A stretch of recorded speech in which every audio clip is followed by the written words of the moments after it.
Oh my, that is weird. Hi, I'm King. I'm a professional chef at the Institute of Culinary Education, and these are my $206 breakfast burrito ingredients. Hi, I'm Lorenzo. I'm a home cook, and these are my $13 breakfast burrito ingredients.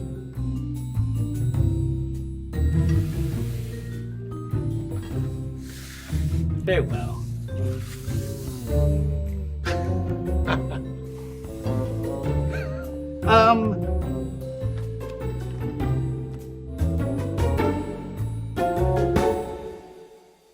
So my burrito was gonna be packed full of Filipino and Thai flavors, and it was gonna be absolutely delicious. Holy smokes! Breakfast burrito with longanisa, tortang, and tomato non-prick bao. Tortang is a Filipino-style omelet which is sautéed with tomatoes and onions and flavored with fish sauce. Fish sauce! Yay! Something familiar. I was gonna top my tortang with a tomato non-prick bao, Thai salsa basically. You're gonna kill my taste buds. A traditional non-prick bao is you're roasting all the ingredients in there. Some garlic, some chilies, shallots. I'm also gonna add in some tomatoes and some fish sauce and some fermented shrimp paste. This is some kind of a prime roast. I was gonna grind curaboto pork to make longanisa, which is a traditional garlicky sweet sausage. I'm making longanisa? I buy it in the packs.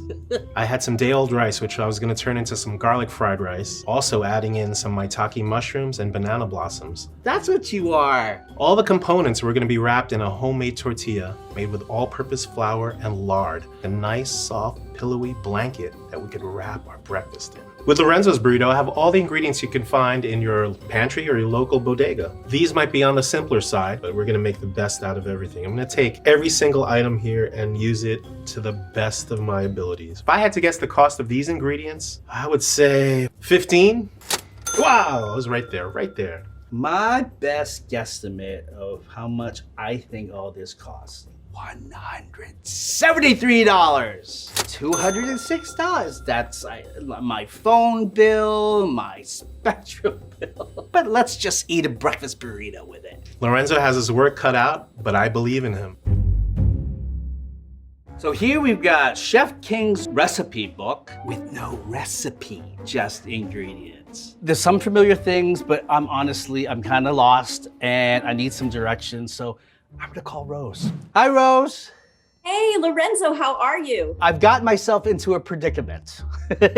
What are you making today? A breakfast burrito with longanisa, a tortang, and tomato non-prick bao? It's like a sauce condiment. It's an addition that's gonna it's intense flavor. So what you're gonna do is you're gonna take your tomatoes, cut them, put them cut side up on a sheet tray, a tiny dash of fish sauce, a dash of brown sugar. And we have olive oil. Roast them at like 450, as hot as you can. So take your shallots, take your chilies, and your garlic. You can basically just put them into a hot cast iron pan, move them around a little bit because you don't want them to burn. You just want them to caramelize and get some dark color on them. Aromatics complete. Take care. Thank you so much. You too. Talk to you soon. Bye. Bye. We're gonna begin prepping the vegetables. Lorenzo is probably just gonna cut them up and maybe make a salsa with them, which is great, which I think I'm gonna do as well. I'm gonna make a pico de gallo. I'm also gonna be using these vegetables in my beans, which I'm gonna prepare in two different ways. One is gonna be a sauteed version of the beans, and the other I'm gonna make a bean spread. Let's start by cutting our onions. We're gonna use it raw in our pico de gallo and our bean spread, and I'm gonna saute this for our whole beans. Next, we'll go into our garlic. When it's whole like this, you could just kind of smash it, right? And it just kind of comes apart like this. Remember, the pico we're gonna be eating raw. So for raw, yeah, I would mince it. We have got these beautifully roasted tomatoes just out of the oven. So for the non-prick bao, so we're gonna bring that all together, add some fish sauce, lime, and some palm sugar. I've never used this before in my life, and here we go. Spicy chilies. What really makes these hotter here are the ribs and the seeds as well. I'm gonna remove one of the ribs from one side of the pepper, but I'm gonna keep the other side. Yeah, they're pretty hot. It's kicking in now. I'm gonna use this for our bean spread and our pico de gallo. Next, we're on our tomatoes. I'm actually not quite sure what consistency I'm going for, but I would imagine it's a little chunky monkey. We're looking for a nice, thick, sauce-like consistency, right? Really like a chunky salsa. That looks good to me, you guys. let's move on to putting together our pico. We're gonna take our tomatoes, our nicely chopped tomatoes, and we're gonna salt them. The salt is gonna do, it's gonna draw the water out of the tomatoes, but I'm not gonna throw away that tomato water. I'm gonna use that for something else, and I'll show you later. The next part of the process are the onions. So to remove some of that pungent flavor, great thing to do is just rinse them under warm water. Tomatoes, rinse onions in there, minced garlic, jalapenos, nice little kick, acid from our lime, salt. I'm gonna mix that all together. Okay, you guys, it is time to finish our non-prick pow. So I'm gonna add a little bit of oil and a bit of shrimp paste in it, which I love. And I'm gonna use about a tablespoon of it. Beautiful. Now I have the mixture of my roasted tomatoes. I could eat that right now on chips. Fantastic, love it. To bring it all together, some fresh herbs. This cilantro, I'm just picking it right off the stem. You don't have to chop it, you don't have to go crazy. All right, our pico is ready to go. Let's get started on our longanisa. Longanisa? I say longanisa. Longanisa sausage. You should know about this. This is in our blood. You have a nice, big, beautiful piece of crudo pork, which you're gonna grind yourself. It's amazing pork, high fat content, which makes it perfect to make a sausage. With a grinder, want to have the meat chilled. They're nice and cold. Perfect to start grinding. You start at room temp, what's gonna happen, a lot of it's gonna turn to mush because a lot of those parts are moving. They kind of heat the meat while you go through it. I have to go fast because I want to keep these cold. It smells really appetizing and it's raw. The key parts for the marinade for this sausage, you're gonna have some garlic, some sugar, some salt, soy sauce, some cane vinegar. Ooh, fancy. Freshly ground black pepper in there as well. Once you grind your meat and add the seasonings to it, the longer it sits in the marinade, the better, but 30 minutes is totally fine. I love bacon. So we're gonna have bacon and eggs, basically. So we're just gonna throw it in this cast iron pan. We wanna slowly bring up our bacon to render out the fat. We don't wanna throw it into a hot pan. You hear that? It's like music to my ears. I'm feeling it. Are you guys feeling it? When you're cooking bacon, be patient. It's almost like when you're on the grill. Everybody loves to turn things over like 25 times. What's up with that? Chill. Okay, our meat has been marinating and it's time to brown it up. I've got a little bit of oil in here just to help brown, maybe a tablespoon or two. And here we go. I guess I'm treating this just like it was ground beef. The smell coming off of this is so tasty. This looks beautiful, regardless if it's right. I think it's right. So look at our beautiful crispy bacon. Look at that, I love that. Our bacon is done, and now we could use the rendered bacon fat to cook our beans. Okay, we are moving on to our garlic fried rice. I'm gonna add a little bit of oil to my pan. The first step that we have to do is to sear our maitake mushrooms. I remember Rose said I cannot add any salt because if I added salt right now, it'll just draw moisture from these mushrooms and it will not sear. So I'm gonna season after I brown them. I'm gonna reserve some of this bacon fat for our eggs later. Onions, garlic, chilies. This is kind of our base flavor for our beans. Season it with a little salt and pepper. I'm looking to get them a little bit caramelized, so I'm just gonna give this a few minutes. It is singing to me, you guys. Kaplow! Ooh, that's pretty. Wow, this looks really yummy. I think that's it. I'm gonna pull you guys off. What to do with a piece that broke off? Now I'm just gonna cut up my maitake mushrooms with the fried rice. I go in with my beans. These are fresh from the can, black beans. When we were making the pico, we had some tomato water. We're gonna add this to add a little liquid to it. Definitely picked up all the aromatics from the pepper, from the onions, from the garlic, so I'm getting sweet, I'm getting spicy, and then I'm getting salty as well. I love it. Okay, time to move on to our next ingredient that's gonna be going into our garlic fried rice. The banana blossom. Okay, what did Rose say? When you peel away that gorgeous leaf, you're gonna see inside a bunch of small florets. That is frightening. It looked like You'll feel almost a plasticky part. It's called the calyx. Take that out, it's inedible. You're also gonna see like a long tube with a little bit of a head on it. That's called the pistil. Take that out as well. And this is a banana blossom. It's going to turn brown rather quickly, and so you're going to want to have lime juice nearby. And in fact, when you chop it, you can rub a lemon or a lime on your knife. That'll help too because it browns really quickly. Who in the world said, hey, guess what? Let's open this banana blossom and start eating it? You're going to continue to peel the leaves until you get to this nice white center. That looks a lot like the center of an artichoke. So you're in essence going to quarter it, chop it really small, and this is going to go right into some lime water. So you're going to add this and fry it in, and it's going to really bring this dish together. Oh, fudge. What the fudge? Banana blossoms, which are also called banana hearts. They have kind of like a sweet crunch to it, very similar to like a heart of palm, artichoke hearts, that kind of texture. It's almost like I'm eating the peel of a banana. It's now time to move on to the rest of the fried rice. Woohoo! Let's move on to beans, part 2, bean spread. Our black beans. Add some of the onions first, not all of it. Just don't want to be too liquidy because when we puree these onions, they're gonna get watery. So I'm just gonna do a little bit at a time. Chilies, I know I want all the chilies.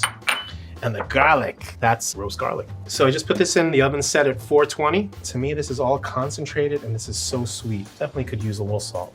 And then some pepper. And remember our friend? He's back. Tomato water. Lock and loaded. The beans are done. Perfect consistency. Now I'm gonna reserve them for our assembly. All right, it is time to put together our garlic fried rice. And we've got our garlic, which is nice and sliced. I dig it. Now I have to be careful because I don't want to burn this, guys. Let us add the rice. King was a sweetheart and he gifted me day-old rice. I try to right away lift up that garlic because I don't want it to stay on the bottom. And I could actually immediately add my fish sauce to this. I love these maitake mushrooms that have been seared it up. I'm gonna add my salt now. I love it, love it, love it, love it, love it. And I am going to add banana blossoms. And this is the heart of the banana. And beautiful green onions. Beautiful, beautiful, beautiful. Okay, you guys, guess what? It is ready to serve. Well, you can't have breakfast without eggs. We're gonna cook it in bacon fat for a little more flavor, and we're gonna work on a soft scramble. Instead of just throwing it in the pan and walking away, just gonna have to kind of be on it for just a few seconds, because we're gonna wind up moving the eggs constantly. So it has kind of this soft, almost custardy consistency. It's tortang time, which is apparently a Filipino omelet. I have never heard of that in my entire life, but it's a French style omelet, which I no bueno French style omelet, just because it's so delicate and kind of you have to really, really watch it. All right, let's get started. I have 1, 2, 3, 4, 5, 6 eggs. This part I am comfy with. I suggest everybody out there grab some fish sauce because it's tasty. Okie doke. Onions and tomatoes together. This looks really nice. I am really, really turning down the heat on this because Rose said there should not be any color on these eggs. I really think, Chef King, you're pulling my leg here. I think you just want to challenge my cooking abilities. I'm gonna do this for you, I promise. Remember our friend here, bacon fat? Just gonna take a little bit out and you'll see it really just start melting. See it already? I'll pull this off the heat and really it's gonna be done in just a matter of seconds. We're almost there. They're gonna continue cooking. I am so nervous. I am not kidding you. This is really funny. I just want to do this right. Again, I don't make omelets like this, you guys, at all. Lorenzo, you can do this.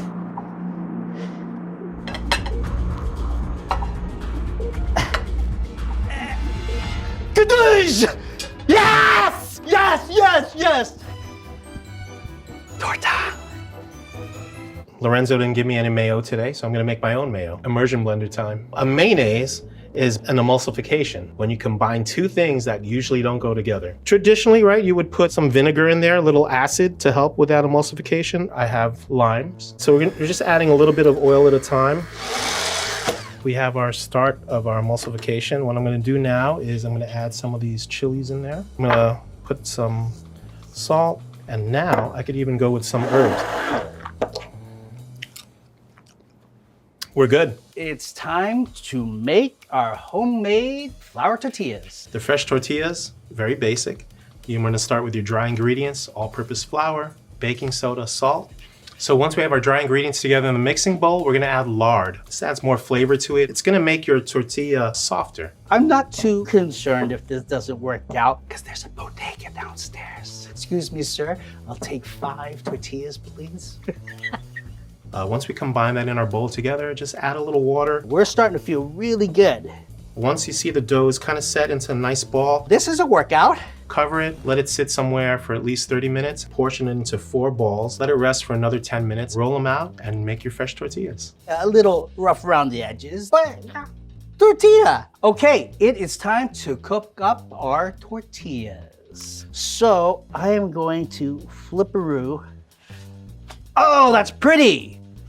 Ooh, looks like a tortilla. All right, all of our components are ready. Time to put together our breakfast burrito. So here's our tortilla. You could heat this up to make it a little more pliable and to get everything hot, but we are gonna take this a step further because we're gonna deep fry it, and it's gonna be called a chimichanga.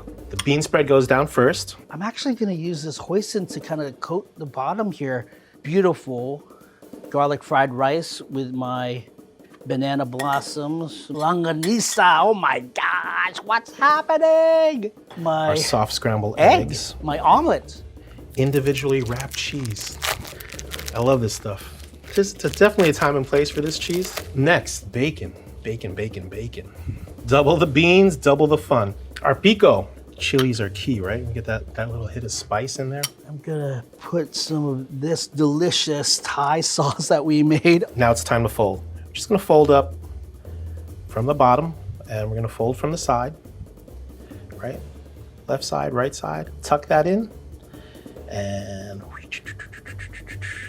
that's it. Since we're deep frying these burritos, I just wanna secure them in place, so I just strategically place some toothpicks all around the burrito so it won't open up while we fry. So, it's totally cracking open.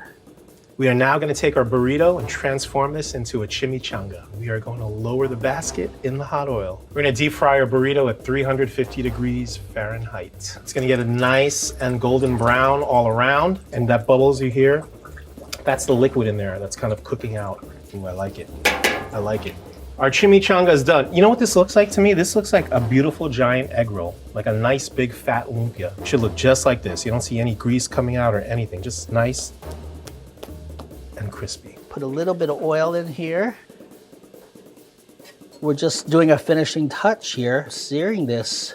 It's a little fragile, but it looks pretty. Everything we put in there is still in there. Nobody escaped. Good thing we put the toothpicks in there. So I have this jalapeno cilantro mayo. Our little pico on top. Fresh cilantro for a little color and more flavor. Check it out.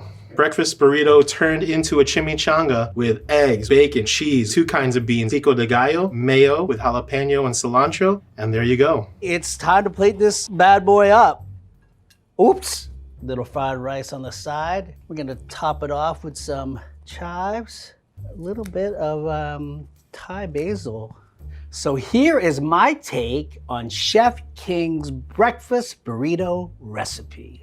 I wonder what he did with my ingredients. Chef King, what's up, what's up? What's going on here, right? Well, first off, why did I have to make a French style trifle? Did you just want to give me a hard time? Yes. Because well, that's not nice. I was just playing with you, man. Okay, Just playing with you. let me tell you, it was heart palpitations. Oh, I just wanted you to have fun with it. Oh, thanks. I just want to kind of dig in, you know, and see what's going on here. That's what I like. I just want to eat. We ready to do this? Yeah, let's do this. On 3? Yep. 1, 2, 3. Pow! Wow. I like it. You cheated a little bit, Chef King. We have chimichanga. No, that's lumpia. It's a gigantic egg roll. Let me grab mine. Cheers. Cheers to you. I'm excited. Crunchy. Messy. The flakiness. of them being fried is so lovely. And I would love a whole bottle of that. Yeah. That's delicious. So it's like a mayo with jalapenos and some cilantro in there. Oh, you put my jalapenos in Yes. there. And then I also made a bean spread. Of course you did. And I used the sliced cheese, that beautiful sliced cheese you gave Oh, me. you mean that's packaged individually? Yes. Do you want to try mine? Absolutely. I love it. First thing that hits me, it's spicy, which I love. You hit all the points I wanted to hit because I get sweet, I get spicy, I get a little salty, I get kind of a little sour. It's like all those flavors and kind of mixed in and well balanced. That sauce, I'm telling you, I will make that again and again and again for several different dishes. Oh yeah. It's good for chips, for like a crudité, anything. Thank you so much, Chef. I mean, delicious. You did a great job, man. Thanks, man. 1, 2, 3. So, brunch Saturday at 10? I'm in.